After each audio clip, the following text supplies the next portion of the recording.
क्यों जैलदार नहीं है? करती ना साडी इज्जत लीरो लीर। ਪਹਿਲਾਂ ਤਾਂ ਜਿਵੇਂ ਜਮਰੌਦ ਦੇ ਕਿਲੇ 'ਚ ਝੰਡੇ ਝੂਲਦੇ ਸੀ ਸਾਡੀ ਇੱਜ਼ਤ ਦੇ, ਲੱਤਾਂ ਭਾਰ ਨਹੀਂ ਚੱਲਦੀਆਂ।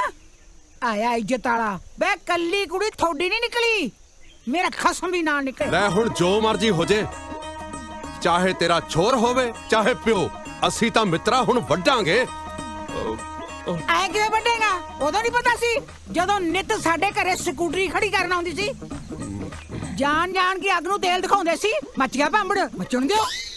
ਉਹ ਸਾਡੀ ਵੀ ਸੁਣ ਲਓ, ਕਾਨੂੰਨ ਇੱਥੇ ਖੜਾ। ਉਮਰ ਕੀ ਸੀ ਮੁੰਡੇ ਦੀ? ਕਿਉਂ? ਉਮਰ ਨੂੰ ਤਾਂ ਰਿਸ਼ਤਾ ਕਰਾਉਣਾ ਮੁੰਡੇ ਨੂੰ। ਜਿਹੜੇ ਕੰਮ ਆਇਓ ਨਾ ਉਹ ਕਰੋ। ਪੁਲਿਸ ਨੇ ਤੈਨੂੰ ਚਾਰੋਂ ਪਾਸਿਓਂ ਘੇਰ ਰੱਖਿਆ। ਜੇ ਆਪਦਾ ਭਲਾ ਚਾਹੁੰਦਾ ਬਾਹਰ ਨਿਕਲਿਆ। ਵੇ ਘੇਰੇ ਨੂੰ ਕਿਉਂ ਜਿਉਣਾ ਮਾਰਿਆ? ਐਵੇਂ ਭੌਂਕੀ ਜੇ ਨੇ ਲਿਫੜਾ ਮੈਨੂੰ।